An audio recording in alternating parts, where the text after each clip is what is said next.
आपने एक रील तो जरूर देखी होगी जिसमें मेल फ्लेमिंगो फीमेल फ्लेमिंगो के सर में चोंच मार रहा है एंड उसके शीर्ष में खून बाहर आ रहा है जिसको उनका चूजा है जो उसे पी रहा है। जब मैंने उस रील को देखा था तो मैं इतना अमेज हुआ कि नेचर में भी कुछ ऐसा होता क्या, एंड तब से फ्लेमिंगो को देखना मेरे बकेट लिस्ट में था। मैंने सुना था कि साउथ इंडिया में जो फ्लेमिंगोज है वो साइबेरिया से माइग्रेट करके आते हैं विंटर सीजन में करीब 4-5 महीने के लिए, लेकिन जब मैं पुणे में हूँ तो फ्लेमिंगोज को ना देखूं मैं यहाँ आने के बाद, ऐसा हो ही नहीं सकता। बस फ्लेमिंगोज को देखने की उम्मीद में ही मैंने इतने इतने लेकों को घूमा ना इधर। मैं खड़गवासला लेक गया, पवना लेक गया, देन मैं मुलसी लेक गया, देन इतनी जगह गया मैं, लेकिन मैंने फ्लेमिंगोज को कहीं देखा ही नहीं। इतनी जगह घूमने के बाद तो मेरी उम्मीद भी कम हो गई थी क्या फ्लेमिंगोज सही में इधर आते हैं या नहीं। लेकिन एक दिन क्या हुआ, एक मेरा दोस्त है Sandeep and he told me Harbaksh मैं एक बार बिग वन लेक गया था लास्ट ईयर और मैंने वहाँ फ्लेमिंगोज को स्पॉट किया था। बस भाई जिंदगी में इतना ही कॉन्फिडेंस चाहिए कुछ काम करने के लिए। बस मैं इसी उम्मीद में फ्लेमिंगोज को देखने की उम्मीद में मैं और मेरा दोस्त अभिषेक सीधा बाइक उठाई अपनी और निकल पड़े वीकेंड में बिग वन की ओर।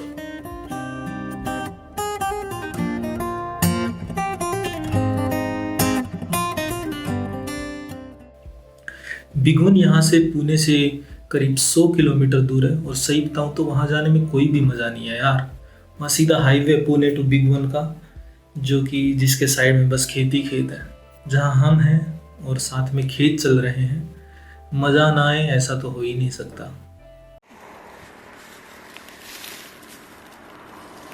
मेरे लिए भी एक नाइस नाइस अभी से एक पापड़ी।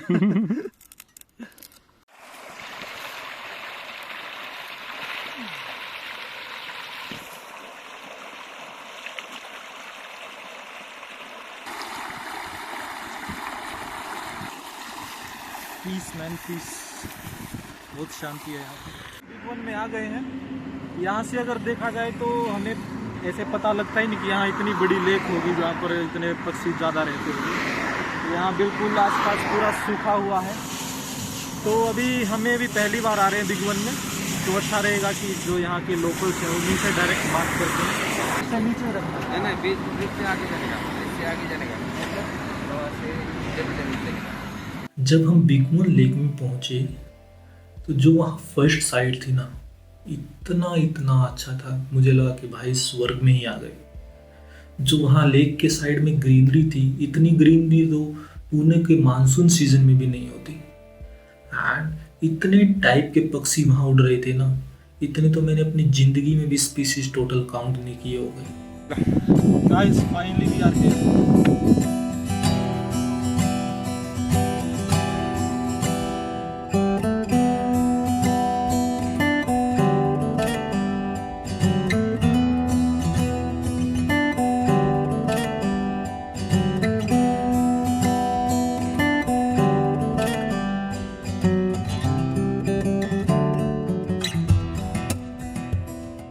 देखने में आपको पता ही लगा कितने पक्षी बैठे हैं यहाँ पर पहले ही व्यू में। यहाँ पर बगुले हैं, वहाँ पर सारस पक्षी उड़ रहा है और फ्लेमिंगो देखने आए थे, वो तो अभी तक दिखा नहीं है। पक्का कहीं ना कहीं मिलेगा, गांव वाले बोल रहे थे कि है। तो मैं तो यहाँ पर 1 घंटे बाद मिलता हूँ। मैं तो यहाँ बैठ जाऊँ और आराम से शांति से देखूँगा पहले। नीली लेक में क्लीन वाटर, साइड में ग्रीनरी, ऊपर पक्षी मस्त अपनी हवा में उड़ रहे हैं and I was so amazed. It was so good sight now. I could have just sit there for a whole year, man. वहीं देख के मैं समझ गया था यार, इस जगह पे फ्लेमिंगोज ना आए ऐसा हो ही नहीं सकता। अगर मैं खुद फ्लेमिंगो होता ना तो मैं उधर ही रहता पूरा दिन, मैं वापस जाता ही नहीं साइबेरिया में। इतना अच्छा नज़ारा था उधर। वहाँ अपनी टटीरी थी, वहाँ पर अपने बगुले थे, वहाँ पर फिर हेरोन थे। इतनी पक्षियों की भीड़ में बस फ्लेमिंगोज को देखना बस वही कमी रह गई थी। और दुख भी था कि जिस काम के लिए आए हैं शायद वो ना पूरा हो। बस थोड़ा और एक्सप्लोर करने के लिए कि शायद आगे फ्लेमिंगोज हमें मिल जाए। हम बस पैदल ही निकल पड़े लेक के साइड साइड में। नमस्कार अंकल जी। बहुत बड़ी बड़ी भेड़ है साइज में। बहुत बड़ी बड़ी है। इनके सींग क्यों नहीं है इनके? सींग नहीं होता है? ओके बकरी किसी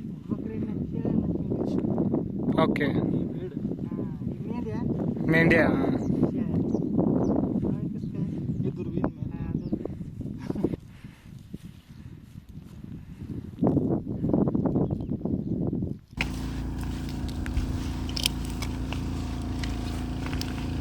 guys finally wait is over. जिस चीज़ के लिए मैं आए थे वो हमें मिल गया है। आप देख सकते हो कि वो फ्लेमिंगो बैठे हैं वहाँ पर। जो ये फ्लेमिंगोज है यहाँ पर साइबेरिया से माइग्रेट करके आते हैं, पूरे हिमालय को क्रॉस करते हुए ठंडे इलाकों को। फिर यहाँ पर ये सीधे साइबेरिया से गुजरात में रुकते हैं आके। गुजरात में एक्चुअली वहाँ पर वो मीटिंग करते हैं और अपने छोटे छोटे बच्चों को जन्म भी देते हैं, अंडों से निकालते हैं। जब अंडे से निकल जाते हैं बच्चे तो फिर ये बॉम्बे या इधर बिगुन की तरह माइग्रेट होके आ जाते हैं ताकि सर्दियों में अपना टाइम स्पेंड कर सके। रसिया में तो इस टाइम पे बहुत ज़्यादा ठंड हो जाती है, इसी वजह से कम ठंड के लिए वो यहाँ पर माइग्रेट हो जाते हैं। वो सबसे अच्छा क्लाइमेट है इनके लिए यहाँ पर, इसी वजह से। रिस को क्रॉस करते ही मैंने फ्लेमिंगोज को हजारों की संख्या में ऐसे बैठे हुए देखा। I was so happy. लेकिन जब मैंने उनको वीडियो बनाने की ट्राई की, वो एक साथ पानी में भाग के ऐसे ऐसे सब उड़ गए यार। वीडियो तो बनानी ही थी आपको दिखाने के लिए, तो सोचा कि एक ही मौका हमारे पास दोबारा कि हम बोट लेंगे और बोट से फ्लेमिंगोज को देखने के लिए जाएंगे। क्योंकि जैसे अगर आपने मसाई मारा में देखा होगा, जब गाड़ी शेरों के बीच, चीतों के बीच एंड एनिमल्स के बीच में जाती है तो वो उनसे डरते नहीं है। तो आई वाज श्योर दैट कि जो फ्लेमिंगोज हैं ये भी बोट के लिए अकोमोडेट हो गए होंगे अपने आप। फिर चप्पू से चलाते हैं तब हम इंजन हाथ से चलाते हैं। अच्छा बंद कर दियो तो इंजन। इंजन बंद करते हैं।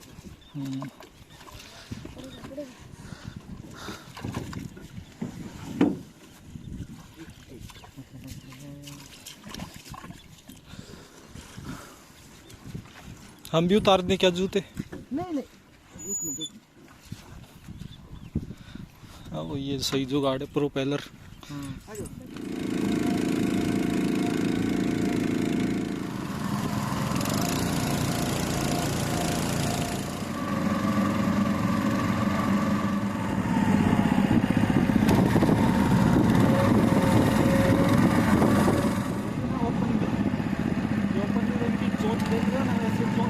गैप होता है, पता नहीं फिर खाना कैसे खाते हैं भाई।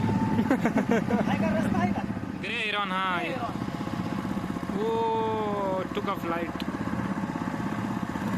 ग्रे हेरॉन कौन सा? ये ब्लैक हेड। वो देख क्या आईबीस। और उसका सिर ब्लैक है। कैसा अलग बर्ड है देखो। हाँ पूरी बॉडी वाइट है, उसका सिर ब्लैक दिस है। Bird with white body and black beak, black head. इसके जो पंख है नीचे से रेडिश हैं, इसे आइबिस बोलते हैं। बाकी समीर भाई बताएंगे। बताओ भाई एक्सपर्ट हमारे। कौन कौन से पक्षी है समीर यहाँ पर? यहाँ पर पेंटेस्टार, रोहित पक्षी, अच्छा, ये कौन से है जो बैठे हैं यहाँ पर? ओपन भी। ओपन बिल, हाँ, ओपन बिल क्यों बोलते हैं इनको? चोची में गैप रहता है। ये बस सारी। इसको ब्लैक विंग स्टिल्ट बोलते हैं सर, सेकाटी। ओके। छोटा छोटा उसका पैर है, पैर देखो कितना नाजुक है। हाँ हाँ, इनके बहुत लंबे पैर होते हैं ना शरीर के कंपैरिजन में। देखो ना कैसे। हाँ। काफी अलग पक्षी है। ये जो पानी के साइड में है ना, साइड में चुगते रहते हैं, उनके पैर लंबे होने की वजह से।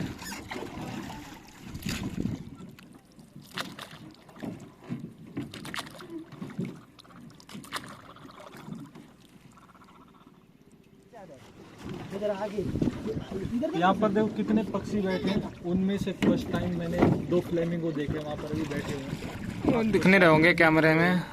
उनकी चोंच ऐसी होती है सांप जैसी, गर्दन एस टाइप की। वो भी फ्लेमिंगो है ना? हाँ वो फ्लेमिंगो देखो, ब्लैक बर्ड वो उड़ रहे हैं जो। ये सब फ्लेमिंगो है। देखो लैंड हो गए। अब वो बैठे ना, बहुत पूरा हाँ। झुंड बैठे। हाँ उधर ही जा रहे हैं।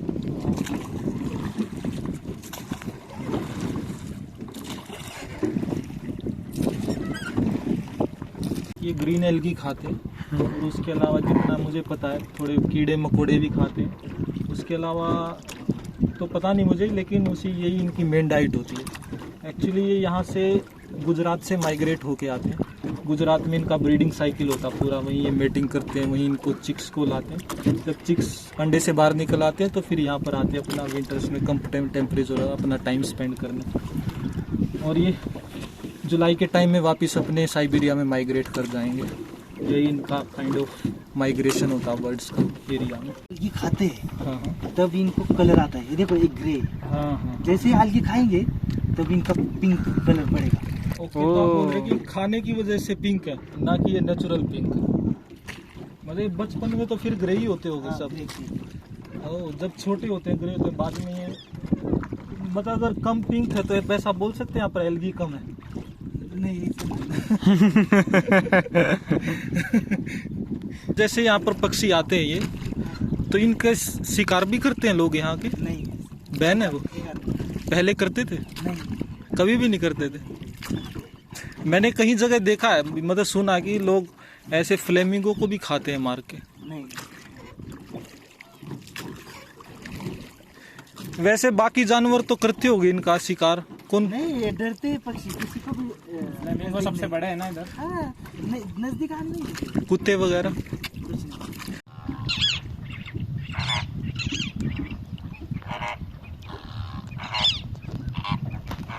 उसके देखो उस आवाज कैसे है देखो सर। क्या मतलब है भैया इस आवाज का? ये देखो ऐसा बादाम शेप होता है जब वो विरुद्ध दिशा हाँ, से खड़े होते हैं ये- ना, तो heart जो ये दो मेल और फीमेल ऐसे खड़े होते हैं, हर्ट बन जाता है। हर्ट बन जाता है। देखो थोड़ा ध्यान दे दो। फ्लेमिंगो को क्या बोलते हैं मराठी में? रोहित पक्षी। रोहित पक्षी बोलते हैं। कब से आ रहे हो आप इधर बोट में घूमने? आज ही पहली बार आए हो? पहली बार आए। तभी आप वीडियो बना रहे हो इतना? घर पे जाके पहली बार देखोगे। आए। ये नहीं आता कभी। फ्लेमिंगो पहली बार देख रहे हो आप? कैसे लगे? उसने फोटो मोबाइल में देखे थे। ये आज ही देख रहा है। साइबेरिया पता कहाँ पर है? कहाँ पर है साइबेरिया? बहुत दूर, दूसरी देश। दूसरे देश। एक बार जू में इनको रखा हुआ था, तो वहाँ उन्होंने 4-5 को रखा तो वो बीमार हो गए, क्योंकि ये झुंड में रहना पसंद करते। तो उन्होंने क्या किया, जू के जहाँ भी रखा था चारों तरफ शीशे लगा दिए उन्होंने, ताकि रिफ्लेक्शन से उनको लगे कि बहुत ज़्यादा हम। तो फिर उनका हेल्थ इम्प्रूव हो गई थी। अभिषेक, सर ये ग्रीन बोलते हैं इसको। कैसा लगा भाई? मस्त लगा ये बहुत मसला, सब बहुत सारे नए नए लेकिन बाकियों को सजेस्ट करोगे आने के लिए? बिल्कुल भाई ज़रूर है, एक बार तो अभी आ जाओ फटाफट। 1-2 महीने बाद नहीं मिलेंगे फ्लेमिंगो। बिल्कुल सही साइबेरिया बात। जाना पड़ेगा, बहुत महंगा पड़ेगा। या जब भी आप विजिट करो तो अक्टूबर से लेके प्रेफर करो मार्च तक ही आ जाओ, हाँ मार्च। क्योंकि उसके बाद तो पक्षी माइग्रेट होना स्टार्ट हो जाते हैं, दोबारा कम होना चालू हो जाएंगे। तो अभी हम फरवरी में आए हैं, तो अभी हमें बहुत सारे पक्षी देखने को मिले हैं। And flamingos were really very beautiful. नाही त्यांनी स्टँड टाकले, व्हिडिओ घेतात. या म्हणले बाद में आ जाइए. तो भैया ने हमें बोट में घुमाया, बहुत मजा आया भैया। आहे ना, हाँ आ जाओ बाद में. बिल्कुल, दोबारा भी आएंगे। आपका नाम क्या है? विकास. ठीक है, बहुत अच्छा लगा। ओके सर, ये तो आ जाओ बाद में. ये हमारे छोटे भाई हैं समीर। इसने भी देख लिया सर आज आपके साथ. आज पहली बार आए हम तीनों साथ पहली में, बार आए. बहुत मजा आई। अभी जो लास्ट चीज़ मैं आपसे डिस्कस करना चाहता था कि भैया ने बताया कि जो फ्लेमिंगो की पॉपुलेशन है वो एवरी ईयर कम होती जा रही है। वो बोल रहे थे कि उनको याद है कि जब बचपन में थे तब वहाँ ऑलमोस्ट थाउजेंड्स में फ्लेमिंगोज के ग्रुप आते थे, and now it was hardly 50 flamingos sitting inside the lake. उसकी डिक्रीज़ होने का कारण तो भैया डायरेक्ट नहीं बता पा रहे थे, लेकिन इसने एक चीज़ बताई कि लोग जब भी आते हैं डायरेक्ट खाते हैं पीते हैं प्लास्टिक को, उसमें फेंक देते हैं पानी में। एंड उसका असर क्या होता है फ्लेमिंगोज या बाकी बर्ड्स में, कई बार वो प्लास्टिक को भी मछलियाँ या कीड़े मकोड़े समझकर अपने अंदर निगल जाते और उनकी डेथ हो जाती है बहुत बार। And also second reason I was thinking that आजकल जो फसलों में हम केमिकल्स यूज़ करते हैं उसका यूज़ ज़्यादा ही बढ़ गया है। जब भी मानसून के टाइम पर हम केमिकल्स यूज़ करते हैं वो डायरेक्ट वॉश आउट होकर फसलों से डायरेक्ट लेक में आते हैं। केमिकल की वजह से जो फ़िश की पॉपुलेशन है, जो बाकी कीड़े मकोड़े हैं या मोलस्क हैं, उनकी पॉपुलेशन बहुत कम, और उसकी वजह से जो पक्षी आते हैं यहाँ पर उनके लिए खाने की कमी हो जाती है, उस वजह से भी उनकी पॉपुलेशन डिक्रीज़ हो रही है। तो लोग सिटीज़ में रह रहे हैं, हम डायरेक्टली इस चीज़ को नहीं रोक सकते, लेकिन जो भी हम अपनी लाइफ के डिसीजन लेते हैं, कुछ भी खरीदते हैं या कुछ भी हम वेस्ट प्रोड्यूस करते हैं, ultimately that thing should remain in our mind that whatever things we are doing that should not harm the nature। ये तो लेक्चर बहुत हो गया। आई थिंक ये व्लॉग आपको पसंद आया होगा। अगर आया है तो आप लाइक करिए, कमेंट कीजिए, और जिनको भी आप अपने दोस्तों को, फैमिली लोगों को दिखाना चाहते हैं तो उसको शेयर भी कर दीजिए।